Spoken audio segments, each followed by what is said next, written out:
Look, I know I said I was going to do James Bond for a series look next, but spies just aren't very Christmassy, man. But you know what is? Watching a little boy torture criminals. Ho, ho, ho. So on a serious look, we're going to review all five home... Whoa, wait a sec. There are 5 Home Alone films? 5. Wow. I mean, the Godfather series. The Rise and Fall of Michael Corleone. 3 films. The Lord of the Rings. The Epic Journey to Mount Doom and bringing balance to Middle Earth. 3 films. Home Alone, the story of a kid stuck at home. Whoa, whoa, whoa. Hold up. We're going to need 5 films to tell that story, dog. I really don't think I have too much to say about Home Alone, at least the original one. I mean, it's a classic for a reason, and normally on a series, I look at the origin of a series, and I don't really need to do that either. It's as simple as this.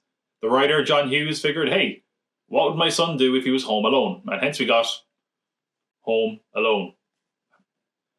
I don't know what you expected. It's pretty much all in the name there. So yeah, it's a pretty basic film, but I think that's sort of part of the secret to its success. I mean, it's just a lot of fun, and it's not just for the booby trap scenes.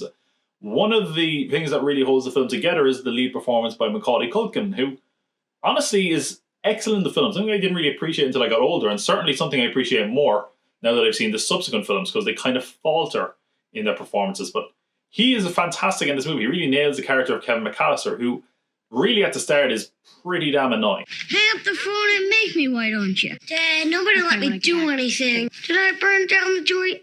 I don't think so. I mean, let's be honest. I'd probably abandon that kid. Macaulay Culkin, of course, isn't the only one who gives a great performance in the film. We have the parents, played by John Hurd and Catherine O'Hara. Only have a small role, but they're great in any scene they're in. I mean, they're shit parents, but they're pretty entertaining to watch. I could talk about a lot of the kids, to be honest, but one of the kids in particular, the kid who plays Buzz, I mean, he is what I picture when I think of the American bully. He's just someone you love to hate. It's really fun anytime he's in the scene. I love the way he kind of tortures Kevin. I wouldn't let you sleep in my room if you were growing on my ass. Speaking of characters we love to hate, though, of course we have to talk about the Wet Bandits, Harry and Marv, played by Joe Pesci and Daniel Stern, who just have such an excellent chemistry. I mean, they are the bad guys, but they're so entertaining to watch anytime they're in the film. You just love to watch it, and it's really fun watching them get their comeuppance at the end. I mean, like, watching Joe Pesci in a kid's film is just so surreal, especially because this was my introduction to Joe Pesci, and then meanwhile you go to casino and he's just swearing up a storm or whatever. Fucking girl! What happened to the fucking tough guy told my friend stick it up his fucking ass? It's just so funny watching him lose his mind and his temper and not being able to swear. It's so amazing. Anytime that happens, it's just a highlight of the film. One of the other characters I really love, who's only in it barely, is Santa in this film. He's just so pathetic, but it's so funny. Santa, hold on! Everybody sees Santa's gotta get something.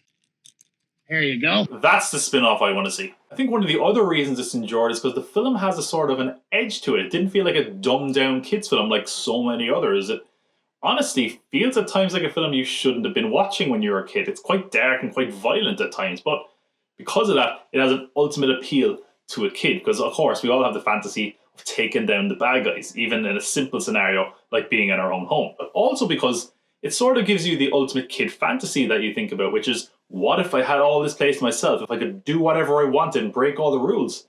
But meanwhile, it also hits home the message that as much as you were at an age where you might want some independence from your family and kind of to be alone at times, you would ultimately miss your family and you'd want to have them around forever. Instead of presents this year, I just want my family back. And that kind of is where it hits home. That's the important message of the film. So while the importance of family being a key message is definitely nailed really well, I don't know about some of the other messages in the film. In fact, it's one of a couple of times throughout the series where the messages are a little bit muddled. Like, sure, it tells us a couple of times that you shouldn't talk to strangers. 'Cause you're a stranger. But then meanwhile, it's like, hey, this creepy old man, talk to him. He could be a nice guy. Yeah, but he could have just been a creepy old man. I mean, if a creepy old guy approaches you in a church, don't talk to him. Fucking run. Another highlight of the film is John Williams' score, which is just amazing. It's incredibly iconic, and of course, we always hear it this time of year, but it never really gets old. It has moments of whimsy and menace, and it's just perfect. I cannot get enough of the score of Home Alone. Of course, we also have the booby trap scenes in the film, which are just so entertaining. I mean, they're so elaborate, the stunt work is impressive. As a kid, it was just so fun to watch, and it's still fun as an adult, and you even appreciate parts of it more, and also kind of feel bad for the burglars, maybe a little bit more than you used to. So like I said, there's really not much I can take away from this film. It's a Christmas classic that a lot of us just love. I check it out every couple of years at the very least, and it still holds up, man. It's a lot of fun, and it really gives us that festive mood that we like for this time of year.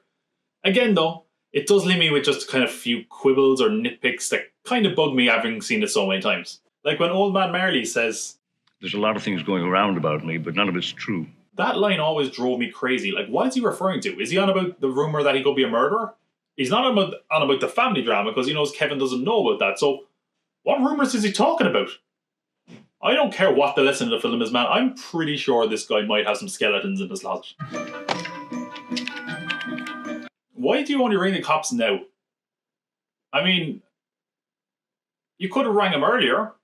You could have not rang him at all. Why now? Why do all the work and then be like, now is the time? Now that I'm finished with them, yeah, ring the cops. Here's a really minor one that always bugged me. He knows what time the wet bandits are coming, right?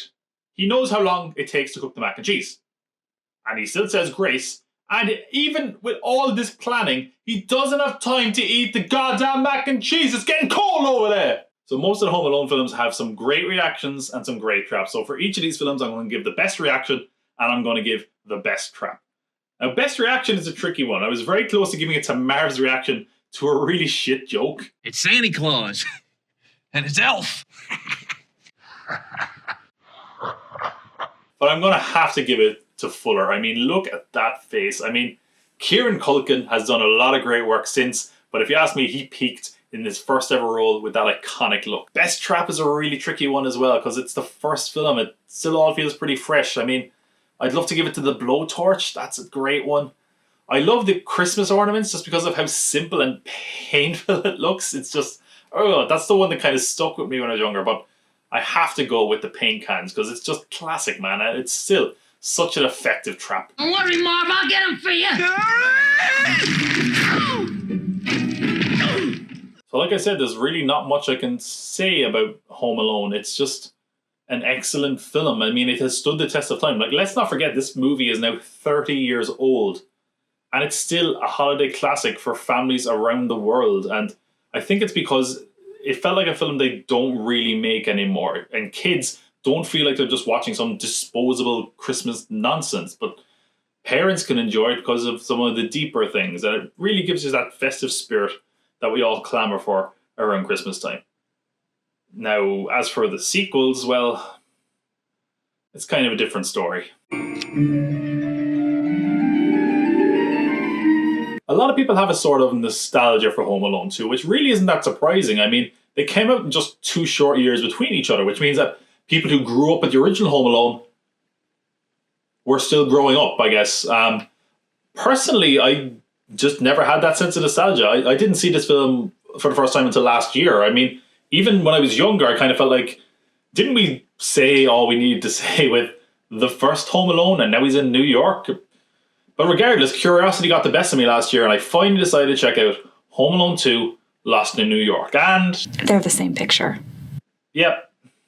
I mean, of course Home Alone was going to get a sequel. It was the highest grossing live-action comedy until 2011, when it was beaten by The Hangover Part 2.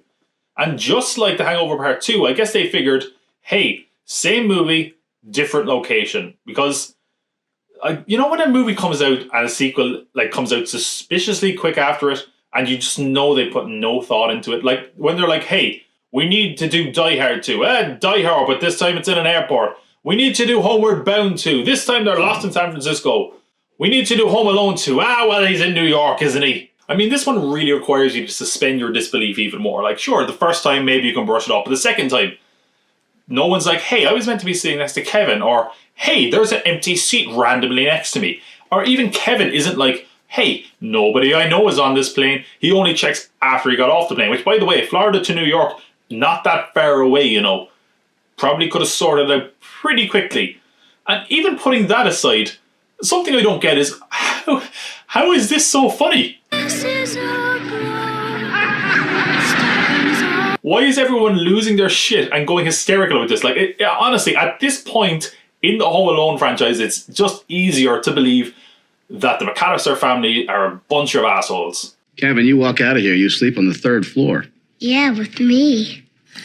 So what else is new? You'd better not wreck my trip, you little sourpuss. Your dad's paying good money for it. In fact, scratch that, because you know what? In the first film, it's at least like just Kevin and the family know he's alone. But this time, all of New York seems to be totally fine with a kid just walking around the place. So, you know what? Everyone in the Home Alone universe is an asshole. Except John Candy. He's a sweet, sweet man. What? See what I did there? Look, I know Kevin is a kid, but all I'm saying is that the plot of this movie relies a lot more on the incompetence of adults than the first movie did. But look, everyone in the universe is a jerk. I mean, even Kevin, he stole his dad's credit card. Like, ugh, I hate all these people. You deserve to get lost. I guess you also should probably suspend your disbelief about the Wet Bandits being back. We're no longer the Wet Bandits. We're the Sticky Bandits. Sorry, Sticky Bandits this time. Because I guess they needed a new gimmick. And yeah, they broke out of jail. And apparently there's so little happening in Chicago in 1992 that they made the front page for just breaking out of jail. But anyway, they're in New York now and they just happen to run into Kevin. And oh boy, their paths cross and hijinks ensue. So they're saying it's basically beat for beat the same as the first film. This time they go to the airport. There's a mix-up at the airport. Kevin ends up in New York and the family ends up in Florida. Aside from that, though, a lot of the beats are kind of the same. But sometimes they kind of play with it. I do like the sort of fake out we get here. Where's Kevin? 14. It's a good thing I have my own ticket, just in case you guys try to ditch me. Other elements feel like they're more kind of copy and pasted from the first film. Like, basically, we have an old man Marley figure again in the pigeon lady who's homeless. And we also get that weird mixed message of don't talk to strangers, but also, wow, good thing you talked to that stranger. They were really nice. Okay? We also have some degree of self-awareness because we have, in the first film, angels with filthy souls. And here we have angels with even filthier soul, which is almost, a redundant title and seemingly pointing to the fact that this film is just the exact same thing and totally pointless. But that's kind of as reflective as the film gets about its own nature. And also, I will say that leads to probably my favourite joke in the film. You was here last night, too, wasn't you? And you was smooching with my brother. I'm afraid you're mistaken, sir. You've been smooching with everybody. Snuffy, Al, Leo, Little Mo with the gimpy leg, Cheeks, Boney Bob, Cliff. No. It's a lie. Although at the same point, I also really like the brick joke.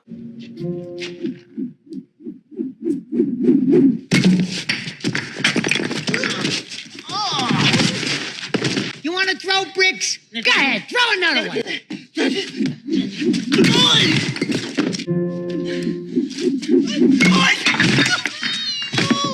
Come on, Marv, get up. You don't have any more bricks. He's out of them. What?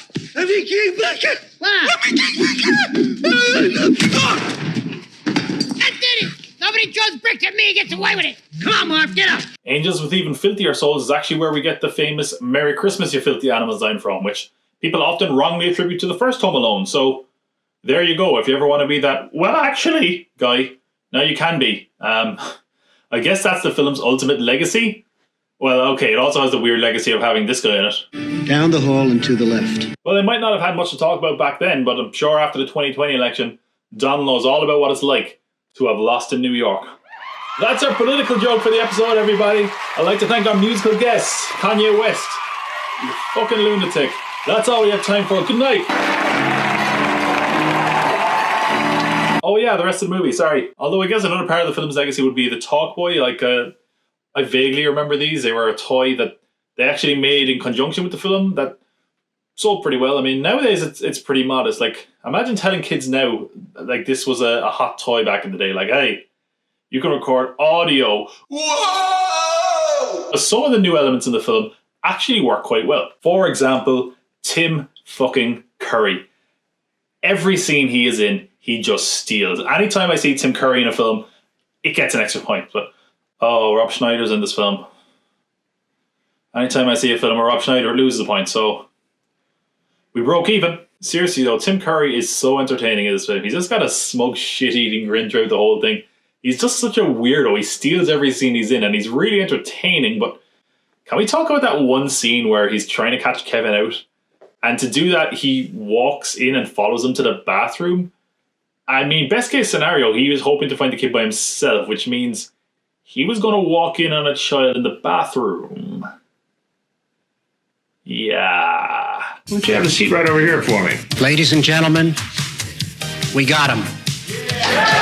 Some of the stuff they repeat in the film is also less successful. Like, this joke does not make any sense. Like, when they did it in the original film, they were in France, so it was in French, so they didn't understand it. You just have the Spanish audio on. Turn it off. Problem solved. So yeah, around the halfway mark of the movie is when they leave the hotel, and this is kind of where it loses me a little bit. I feel like they missed an opportunity here. Like, they had a chance to make this feel a bit fresher by having a new setting, like a hotel or even the toy store, but instead he just goes to a dilapidated house belonging to his relative, and I feel that's a missed opportunity. And it also makes less sense. Surely he would know the hotel a bit better than he would just this random dilapidated house he just arrived in. I mean, seriously, the FBI should have this guy on a watch list. Look how quickly he just whips up dangerous shit like explosives and stuff. He could be a domestic terrorist. I honestly think you could probably put him against terrorists and he'd fare better than John McClane. Look how quickly he makes this shit. Which of course brings us to the essential part of any Home Alone movie, the booby trap scenes. And no, I take it all back. It's a totally different film. See, this time Harry lands on top of Marv, and in the first one, Marv lands on top of Harry. See? Totally different movie. In the film's defense, though, the trap scenes feel relatively fresh, and they actually feel a lot more violent. I mean, he nearly gets shot in the balls with a nail gun. Merry Christmas, kids. Yeah, it's so dark and violent that it's kind of unsettling. I mean, I know they're kind of going for a live-action cartoon thing, but it's unsettlingly violent in the real world, to the point where I actually felt bad for Harry and Marv. And shout out to Joe Pesci for really doubling down on that by channeling Muttley in his performance.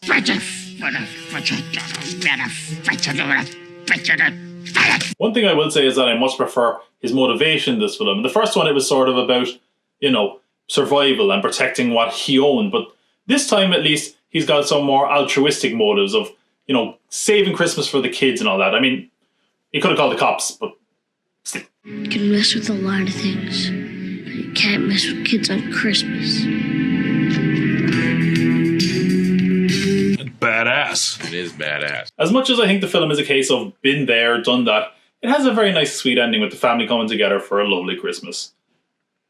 But it's still kind of weird, right, on Christmas Day that mom and dad are like, yeah, go hug that crazy pigeon lady by yourself, Kevin. Have a good Christmas. Not good parents. For me, hands down, the best reaction in the film is definitely Catherine O'Hara reacting to Kevin being missing. Jesus. The best trap is kind of tricky. There actually is some pretty good traps in the film, but personally I really like the kind of elaborate setup to the exploding toilet.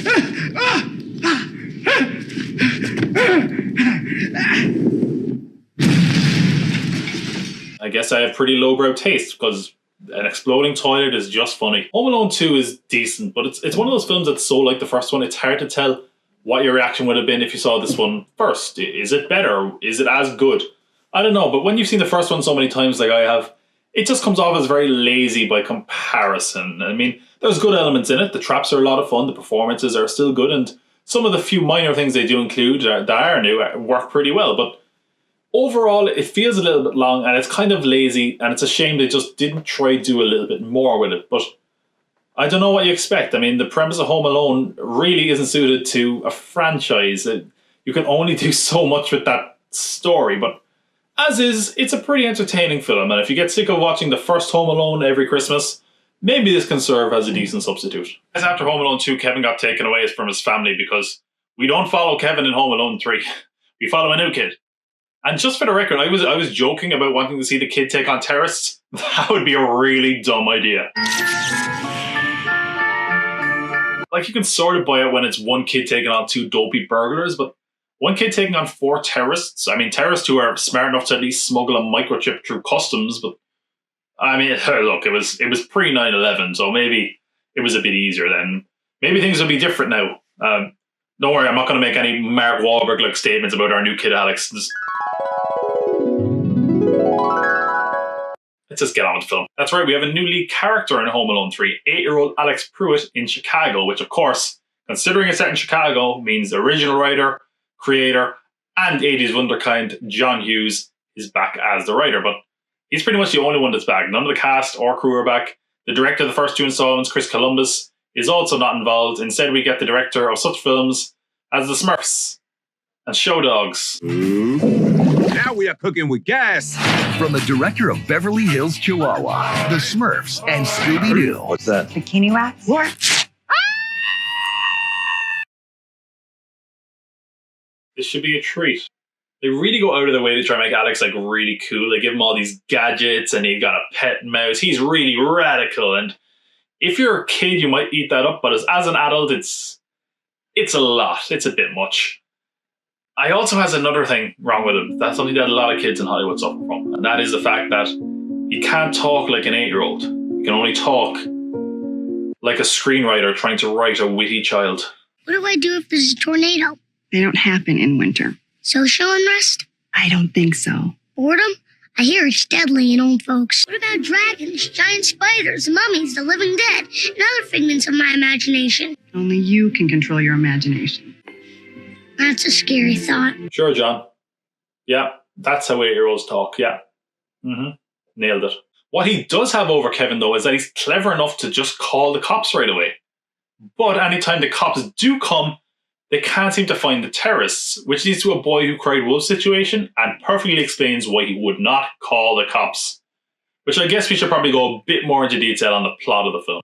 Terrorists who work for North Korea try smuggling a microchip that cloaks missiles through customs in a remote control car. It's at this point I'd like to remind you, this is a Home Alone sequel. Due to a mix-up, the car ends up with Alex's neighbour who gives it to him as a gift, leading to the bad guys trying to get the chip and as a result, Alex being put in their crosshairs. I will at least give the film some points for trying to do something new, and at least Alex isn't just forgotten like Kevin is. His parents are just kind of forced to work, but his mom is home at the end and the beginning of most days, so, you know, give it up for slightly better parenting. Alex isn't an only child, though he does have some siblings, including a young Scarlett Johansson. Alex slammed the toilet seat down on his thing again. His body is covered. Would that include his buttock region? That kid is going places. The other kid is just Buzz 2.0. I miss the old Buzz. I will remember you. The humor in this movie, though, is just terrible. I mean, look how dumb this joke is.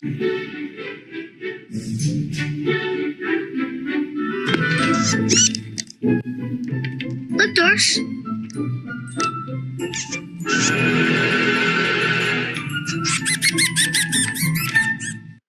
It's so stupid. I mean, it does provide a pretty fun template, though. Look, Doris.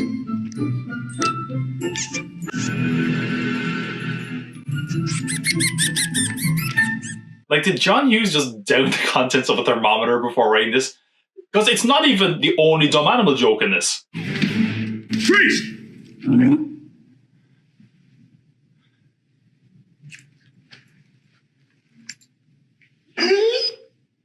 From the writer of The Breakfast Club, ladies and gentlemen.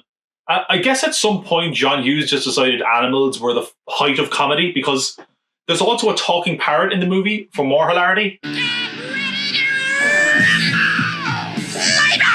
Home Alone movie needs some good bad guys, though, and boy, if you thought Harry and Marv were dumb, wait till you check out these terrorists, because they're just absolute morons. And that's never been demonstrated better than the scene where they're trying to catch the remote control car. This guy could have just grabbed it, but he's like taking his time like it's some sort of wild animal.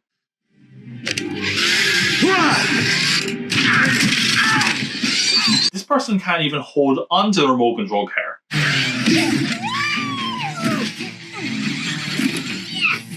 And this guy tries to run it over. Like, this is carrying the $10 million microchip that you need, and it will inevitably be destroyed if you run over it, dude. What are you trying to do? Not to mention, this guy also knocks over one of the other terrorists, and it has nothing to do with Kevin. He's just a dumbass. Copy. Where? I said I'm heading to work.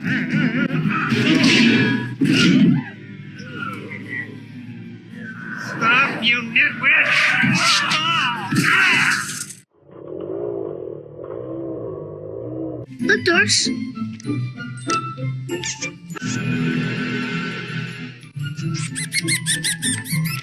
They also have all these gadgets which they never really use. Like when they're kitting up to go to the house, they've got like shotgun shells on and a buzzsaw, and then they just get to the house and bumble around like idiots anyway. We do see them use one gadget at the start of the film, which is like a weird kind of camera hidden in a glove. You're at an airport. You could just use a regular camera. I mean, how many times have you taken a photo of your feet with that thing? And make no mistake about it, these guys are even bigger idiots when they get to the house. Like, for no apparent reason, this guy just sits down. I mean, he just got there, and because of that, he gets electrocuted. And this other guy gets electrocuted, despite having a sign that says it's electric. And I mean, I don't get Alex's logic either. And then put up a sign that says it's electric. Is he trying to throw him off the scent? And even if he is, they wouldn't have assumed it was electric anyway, so you didn't need the sign. I will say the film isn't as dark as previous entries, and certainly the electrocution scene demonstrates that. Like, compare this to the scene in Lost in New York.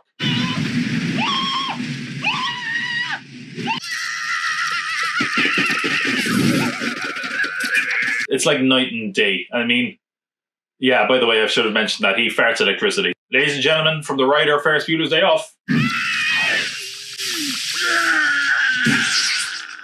The trap scenes in the end are actually a pretty big part of the film. A lot of the runtime is actually dedicated to them, and some of them are pretty solid. I mean, other ones are just so lame though, like this one, like, oh, he's really wet. His balls are wet now. Just step out of the way, you jackass. What are you doing? I think really it just demonstrates that Alex isn't as sadistic as Kevin. Like, this film pretty much proved to me that Kevin is just a psychopath. One of his traps is just a whoopee cushion. Like, look how happy he is at himself that worked. Could have put like a nail there or something, but sure, you do you, kid. I mean, in general, the traps in this are a bit more toilet humory and probably involve a lot more splatter and goo and stuff like that. So yeah, I will say no one is happier than John Hughes, who somehow manages to capture his love of toilet humor and his love of animal humor and combine them. Alice? Alice? You smacked my winky. Smacked my winky.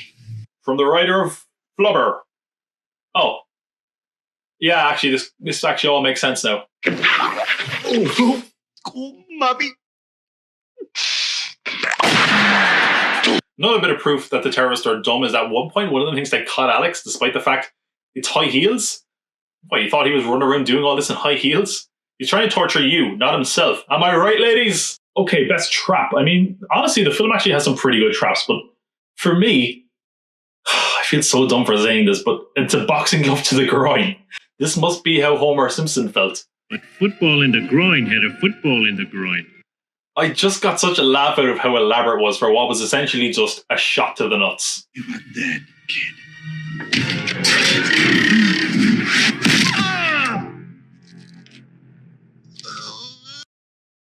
You are dead, kid.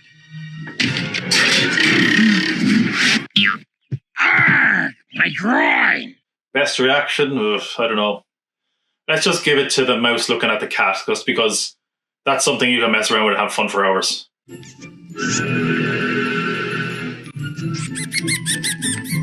So after some pretty great trap scenes, how does this film end? With big joke, of course. Gentlemen, start your engines! Oh no, I'm mistaken. Sorry, it goes out with a lame joke and some really lame radio rock music. Home Alone 3 is okay. It's not terrible. It's way dumber and more over the top and more sanitized than the previous films, but it's relatively entertaining. It doesn't overstay its welcome as well, which is positive.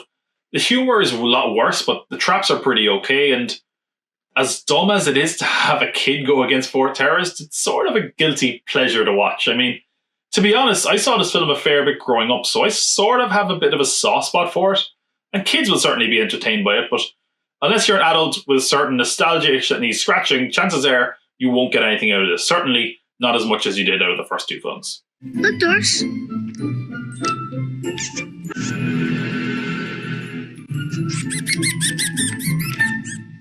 Which brings us to Home Alone 4. I mean, at least people sort of remember the first three films, but like anything after that is just considered weird trivia. Like, hey, did you know there were 5 Home Alone films?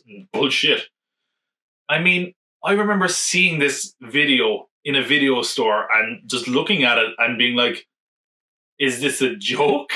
Like, this is a sequel to one of the most successful films of all time. Like, the first Home Alone film, when it came out, was only behind Star Wars and E.T. domestically. And here we are, 3 films later. Jesus Christ, Home Alone 4. I mean, it cannot be as bad as that cover, right? There's no way it can be that bad, right? I was so wrong. It is so bad. What did I expect, I guess, from Home Alone 4? That's right, they even fucked up the titles. I mean, it doesn't have the music. It's there for like 2 seconds. Let's just get on with it. I don't know if I even need to point this out, but in case it wasn't obvious, this was a straight-to-TV movie. I mean, it should be clear from how cheap and empty everything looks, and the awful placeholder music. Also, a bit of trivia.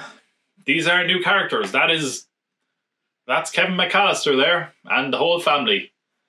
I guess they figured the real goal of the series was in the characters then. Marv is also back. Originally it was played by Daniel Stern. Now it's played by French Stewart, who just keeps mugging to the camera and yammering on. We're gonna wait for the royals to arrive. Do-do-do-de-do. And then we're gonna kidnap the prince. Oh, don't kidnap me, I'm sorry. It was at this point that I just really regretted not making the video the Home Alone trilogy instead of the Home Alone series, because boy, these next 2 movies are going to suck, aren't they? So, Harry isn't in the film, originally played by Joe Pesci, but for some reason French Stewart is basically dressed like him, but thankfully he does have a sidekick in Vera, played by Missy Pyle. Now, normally, I like Missy Pyle, but here she's just kind of fine, to be honest. She's entirely boring, and I don't necessarily think it's her fault. It's because both these characters are really over the top. But French Stewart is so over the top that there's scenery in between his fucking teeth. And because of that, they just aren't compatible. It's like they're in 2 different films. And they're both shitty films. Of course, they even reference past films. Please go to the movies. No, I told you, you're watching Kevin. Please let him go. I'll stay home alone. No. I've done it before. Don't remind me. Haha, I keep losing and endangering my child. Haha. So an alternate title for Home Alone 4 is Home Alone Taking Back the House. And I've got a better title. Broken Home Alone. Pretty good, right? Because in this film, Kevin's parents are getting a divorce.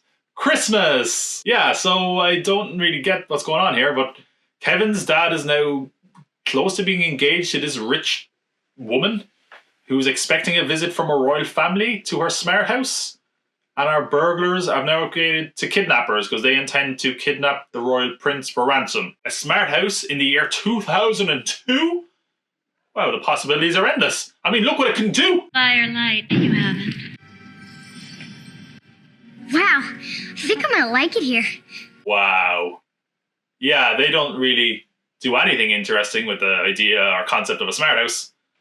But if you want to have a fun drinking game and want to get totally tanked, pour yourself a drink and take a sip every time someone says door open or door closed. Because you'll be done in the first 10 minutes. Door open.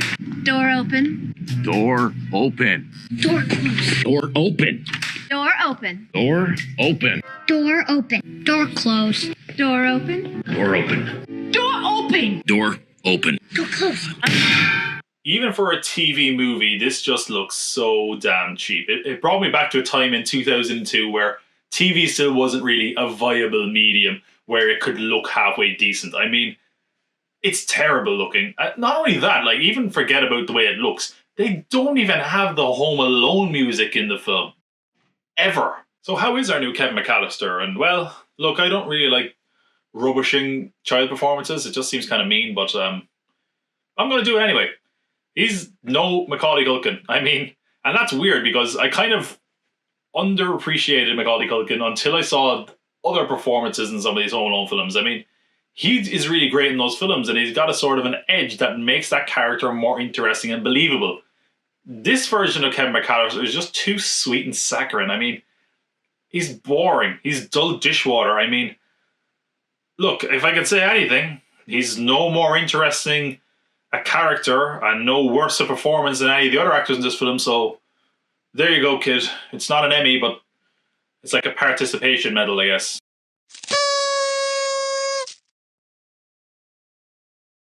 They try to add a twist to spice up the plot, but even that doesn't really work because it's really clumsily handled. Like, the burglars say they have someone on the inside, and for the whole film they're hinting that it's this guy Prescott, the butler. The butler did it.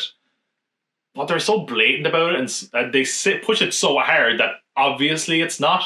So instead of it being the mean, seemingly bad butler, it's a nice, seemingly good maid who's actually Marv's mother is the inside person. Prescott is not their accomplice.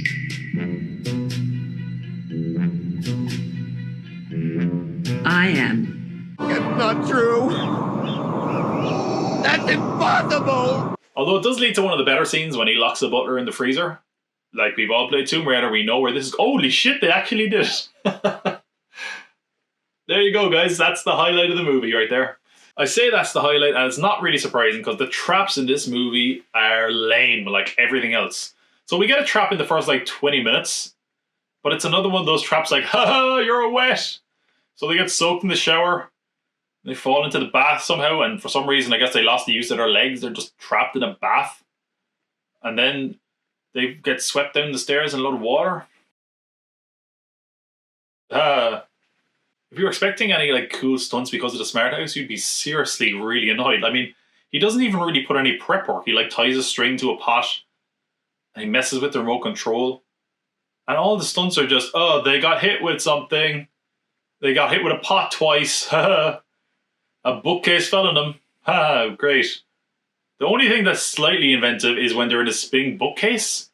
But even that is pretty lame because he stops and then they get propelled into a chandelier. But presumably Kevin didn't expect them to hit the chandelier. So yeah, not really any interesting stuff here. I mean, it makes the stunts in the first few films look like fine art. So is there at least a decent ending to this terrible film? Obviously not. Why would there be? For no reason, in the last half hour, the rich woman is just a bit of a bitch. But you're not going to come between your father and me. He wants you in his life, and I think that's admirable. But if you want him in your life, you better not cross me. Understood? I don't understand people who watch movies over and over again. So because of that, Kevin's dad is like, we're not going to get married, I'm going back to my old wife. And the old wife, Kevin's mom, just takes him back, no questions asked, for no reason. I'm in love with my wife and kids, and I belong with them. And I want to come home. I mean, I understand if you need time to think about it. Mom?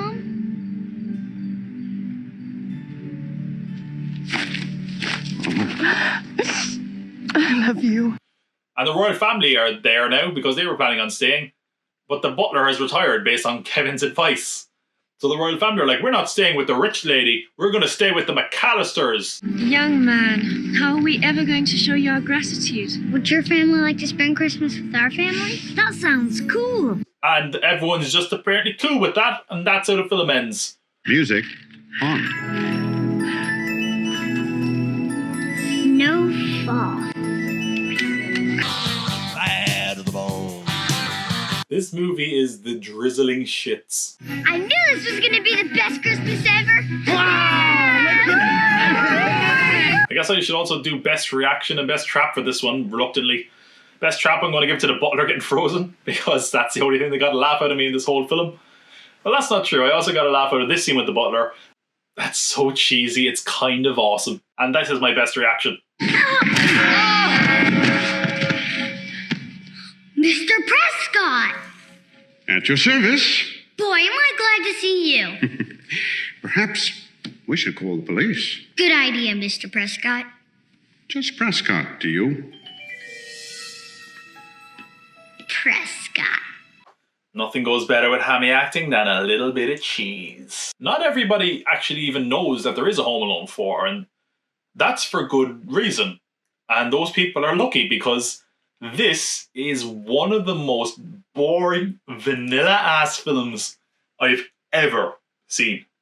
I mean, even as a TV movie, it's dreadful.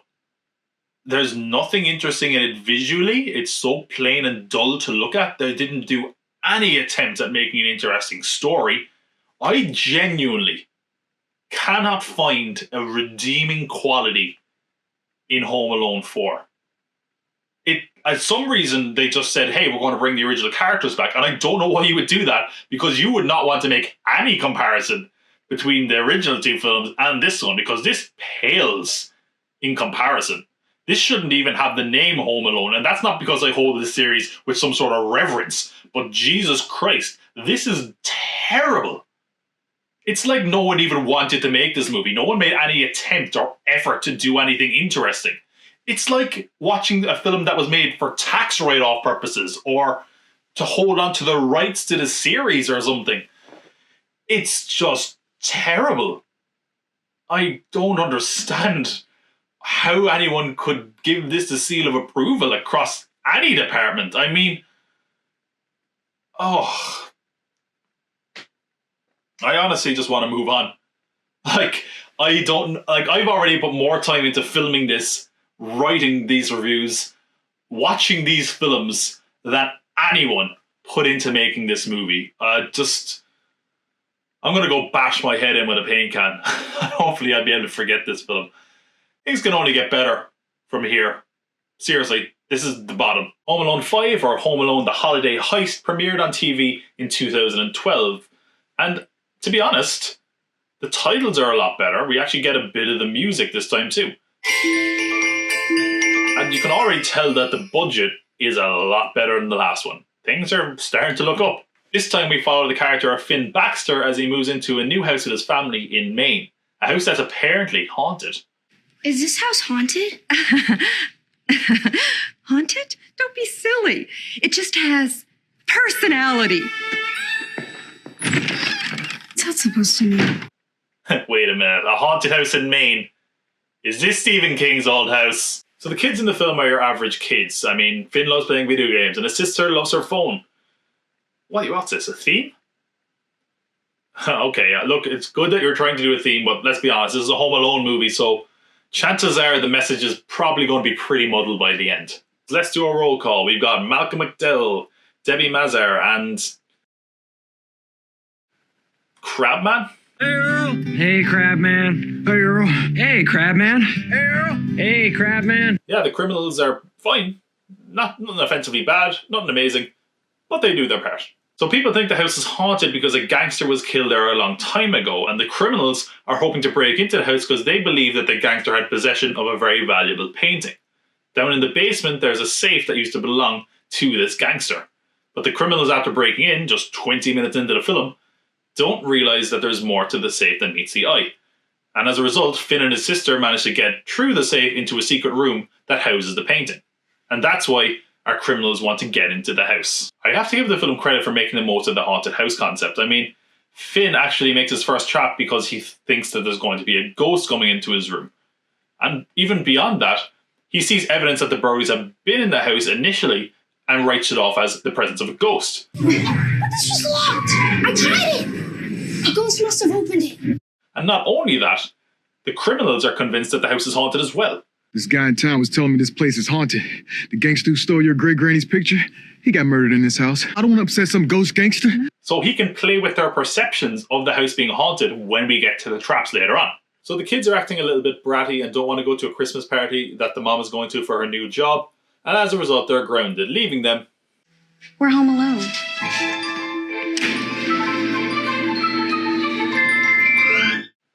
There you have it.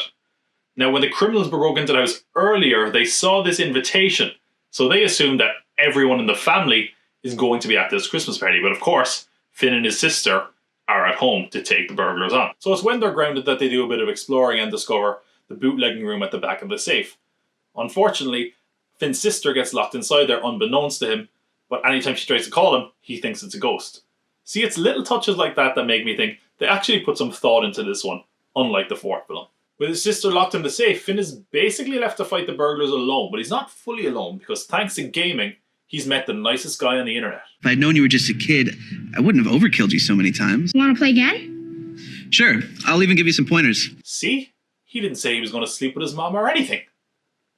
All that being said, he's probably the most reasonable person to ever exist in the Home Alone universe. A 10-year-old who's been left home all by yourself, and now real thieves are trying to break in? I've got to call the cops or your parents or like Jack Bauer or something. See?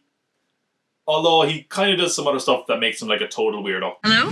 Mrs. Baxter, I'm calling about your son.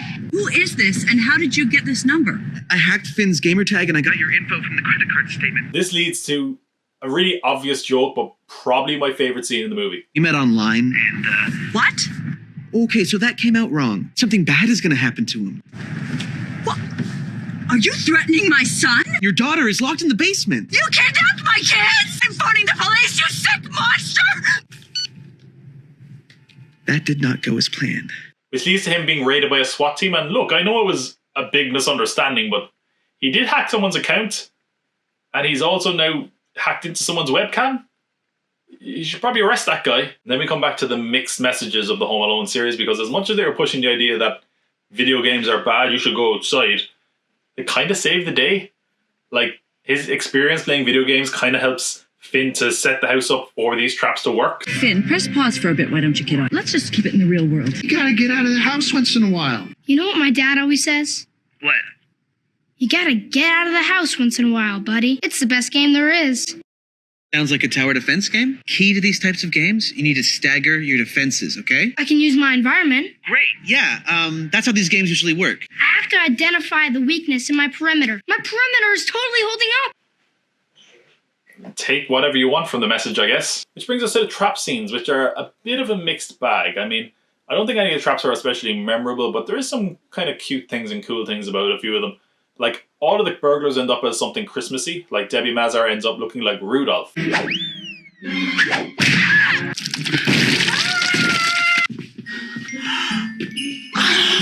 Rudolph. Crabman ends up looking like Santa Claus. Look like Santa Claus. Would have been a lot easier to turn Malcolm McDowell into Santa Claus. Could have just super glued a hat onto his head. But Malcolm McDowell doesn't get left out. He does get turned into a Christmas present and sent flying down the stairs, which I don't know if this counts as a reaction, but I'm going to say that my best reaction to the film is just watching his head bounce as he goes down the stairs. Let's put that on loop for a little bit.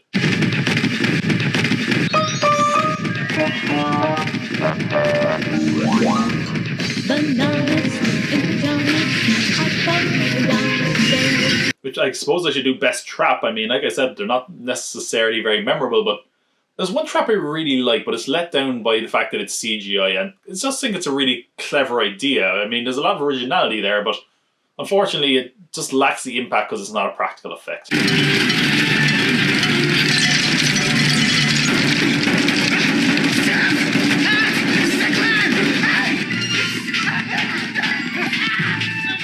I also like the ending to this movie. It turns out that the painting is a painting by Edvard Munch, who Dad says is best remembered for The Scream, which leads to this scene. He painted The Scream. The what? The Scream! You know this! Oh, Dad! You guys! That's pretty clever. In fact, there's actually quite a few homages to the first film.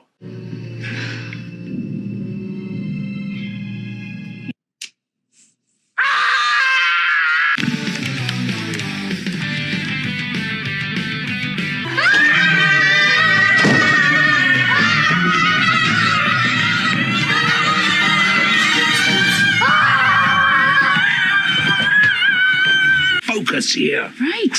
We're not a bunch of two-bit bandits.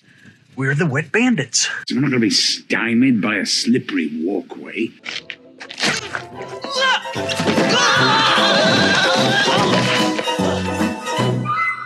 Shots fired. Home Alone 5 is a massive step up from the fourth film, and sure, that's not saying much, but it's a pretty decent film overall. The performances and the criminals they introduce are pretty solid. I like the relationship between the brother and the sister. I got a laugh or two out of it as well, and it tries to engage with some themes and ideas, which admittedly are muddled, but they were admittedly muddled in the first few films as well. Ed Asner is there. I guess that's good. Sure, why not? That's it. Great! That's great. Adult eggnog. An eggnog. That being said, the traps are what really lets it down. I think that might be more a statement on the time the original films were made. I don't know if we're ever going to really get anything with the sort of darkness or sadistic sort of violence that the original films had.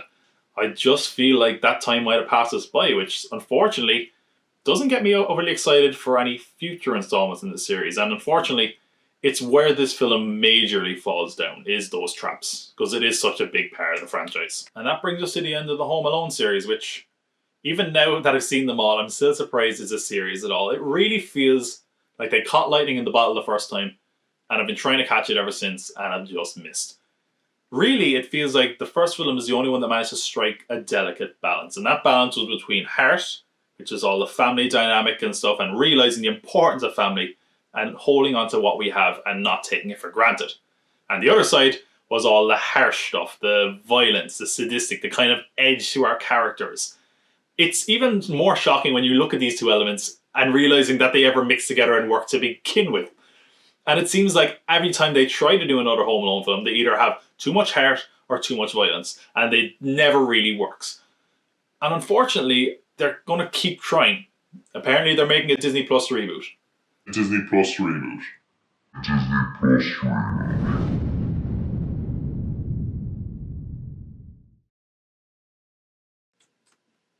Oh. Hello. What are we filming today, guys? Bond or the indie stuff I was talking about? Or Oh, there's no place like home for the holidays. So, a couple of years ago, I sat down and watched all of the Home Alone films. And at the very end of that, I said, Disney are apparently working on a reboot. And I honestly never thought they'd actually go ahead and do it. But the Filthy Animals made another Home Alone film. And as an aside under one of those videos last time, I mentioned that I was going to review the next Home Alone film. And all hell broke loose.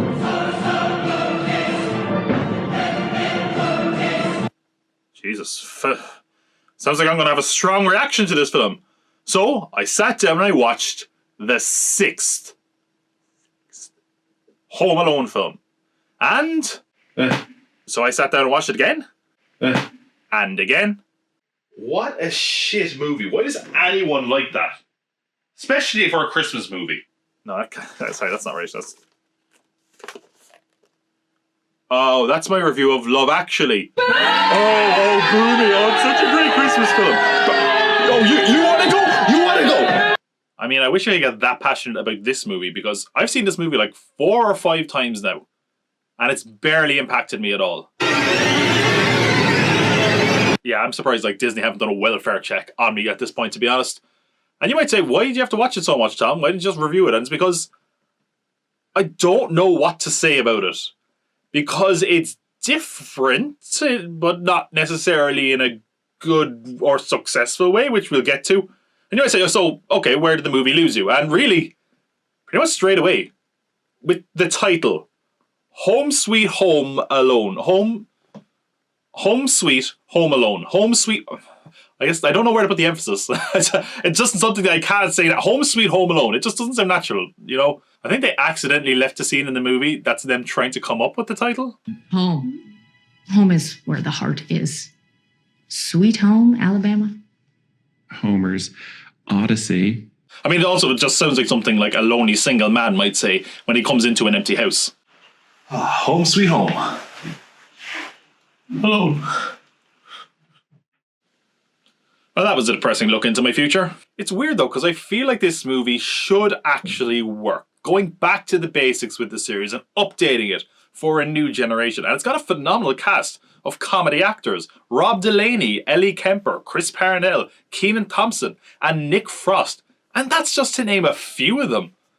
And it's weird because it also has a lot of reverence and respect for the original. A lot of nods and homage to the original film.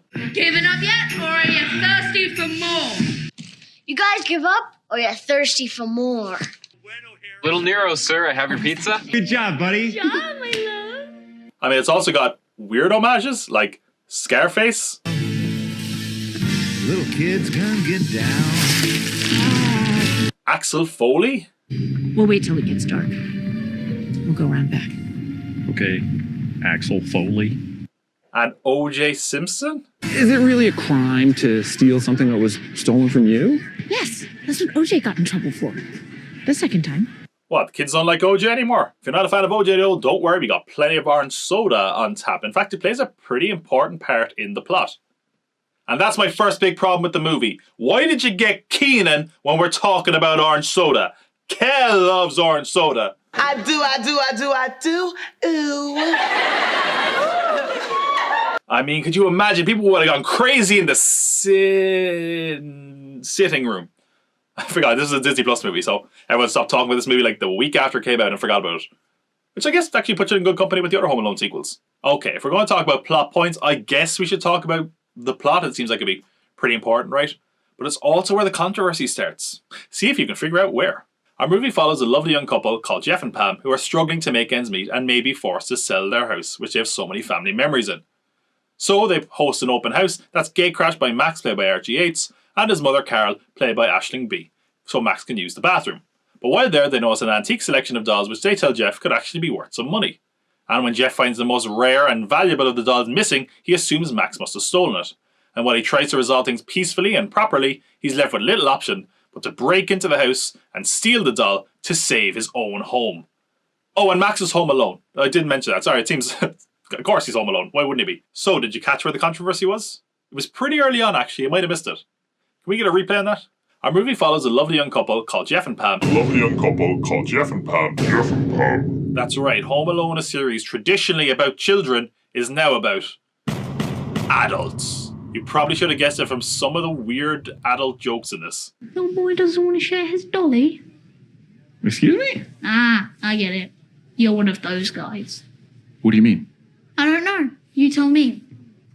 I don't know. The guy Jeff saw looking through my underwear drawer seemed interested. No? Don't touch me, Pam. I'm your sister. Homebot, such good booby traps. I'm sorry. The parental controls of this system restrict the term booby. Never mind. All right, Internet. Show me your worst. Well played, Mum and Dad. It's minor league. Kevin got to see some titties. Now look, credit where it's due. I love when a film takes a swing, and God knows after 5 other Home Alone films we needed a fresh take. But this ain't it, because making the robbers sympathetic, making us actually want to see them kind of save their home, means that the traps don't work the way they should, because in all the other films, it's the bad guys getting their comeuppance, whereas watching this one, you're like, leave that young couple alone, you little shit! And look, we'll get to the traps, because they are the best thing in the film. Not because they're really good, but just because the rest of the film is filler. But I guess we should talk about some of the filler as well. For example, this is the first film in a long time to take place in Chicago. In the original continuity, sorry. I mean, it does take place in Chicago, but it's in the original continuity. Meaning, we get the return of the OG. The kid we all wanted to be, the bad boy, Buzz. They couldn't get Macaulay Culkin then. Okay. Buzz is back, everybody. And you know what's kind of sad? That nutcase, that bully prick, grew up to be a police officer. Man, don't your streets feel safe already, Chicago? Actually, the saddest thing might be that things never worked out with Buzz and his girlfriend. No ring on this finger, ma'am. No one's been able to tame this wild stallion. I was really rooting for those kids. Buzz, your girlfriend. Woof. I don't think so. I don't think so. Eat that, you little trout sniffer. Trout sniffer. Say the line, Buzz. Trout sniffer. But don't worry, we do at least get an update on Kevin McAllister, who seemingly now runs a home security service, which means the Home Alone logo is canon in the Home Alone universe, which is weird. But anyway, what's Kevin been up to? When I was a kid, my family went on vacation. We forgot my little brother, Kevin. Twice. He called in the 289 to mess with me. The idiot does it every year. So still an asshole. Yeah, that's good. Another return from the original is the music, which, way! Mom! Yeah, I mean, it seems pretty basic, but still, it's nice to hear. It always is. But they also have an homage to Angels with Dirty Faces, which was in the first two films, and it's got a sci-fi reboot and a very on-the-nose line. I'm gonna give you to the count of 10 to get your ugly, yellow, no good Oh, this is garbage. I don't know why they were always trying to remake the classics. Never as good as the originals. If you're going to put a line like that in there, make your movie better. God damn you, Joe and Orion. It's your spewing mouth, you animal! I think one of the ways the film succeeds, and I guess it's a success, even though it kind of hurts it as far as it being a Home Alone film, is that you actually do care about this couple. Rob Delaney and Ellie Kemper have very good chemistry, and there's even a few scenes that you get emotionally invested in them. We're so excited!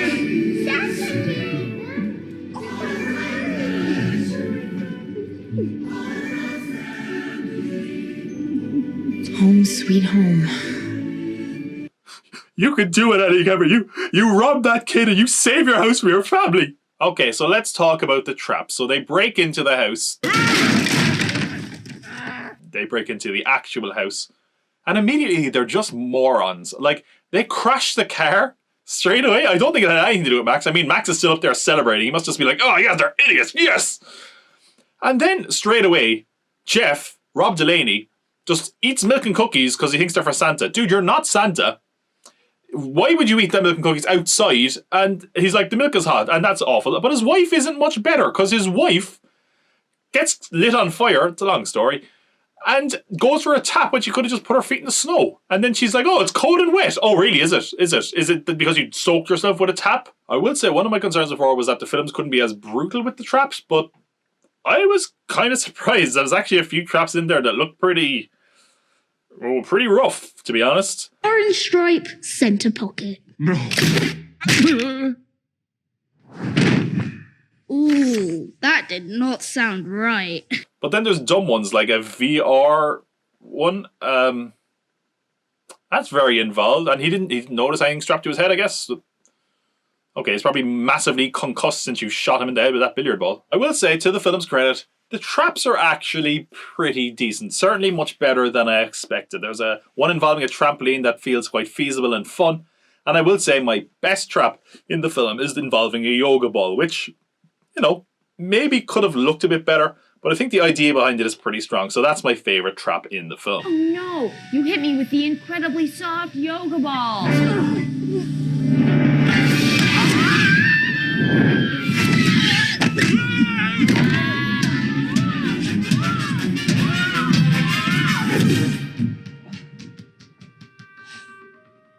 So where's the resolution in all this?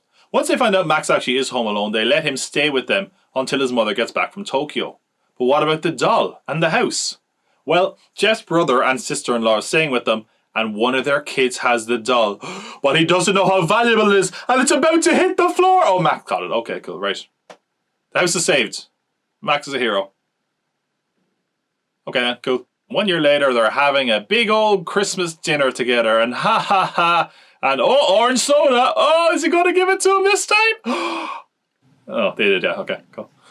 Yeah, okay. I think another reason the movie just flounders and fails is that it's not funny. There's a lot of funny people in this movie, but there's some just terrible jokes here. And I'm not just saying this as an adult. I think there's very few jokes the kids would even like. I mean, there's a fart joke. Maybe that'll get a laugh out of them. I'm sorry. But aside from that, there's jokes about the 90s. Did somebody call the house? No, because we don't have a landline, Stu. Nobody has a landline anymore. Yes, Stu, nobody has a landline anymore because it's not 1993. What's your next idea? Should I beep him after I listen to the new MC Hammer joint? Okay, that didn't land. What about... This is a good comedic observation. Ready? What, did you know it's not actually Frankenstein? We all call him Frankenstein, but it's actually Frankenstein's monster. You almost look like Frankenstein. Oh, you mean Frankenstein's monster. Frankenstein is the doctor, FYI. John Hughes would be spinning in his grave. Mummy. Okay, maybe he actually wouldn't mind the fart joke, but... Actually, yeah, he's probably just in his grave, I guess. That's probably good, right? Well, not good, but like that's where he should be, I guess. There's one joke in here, and I don't even know if I can call it a joke. That annoys me more than any of them. Watch this. Right, so obviously what they wanted to do was show Max speeding along outside. When went to be like, what? How's he doing that? That's so cool. And then cutting out to show, oh, he's on a treadmill. But they showed it so you can see it's a TV screen straight away. So you just ruined the joke immediately.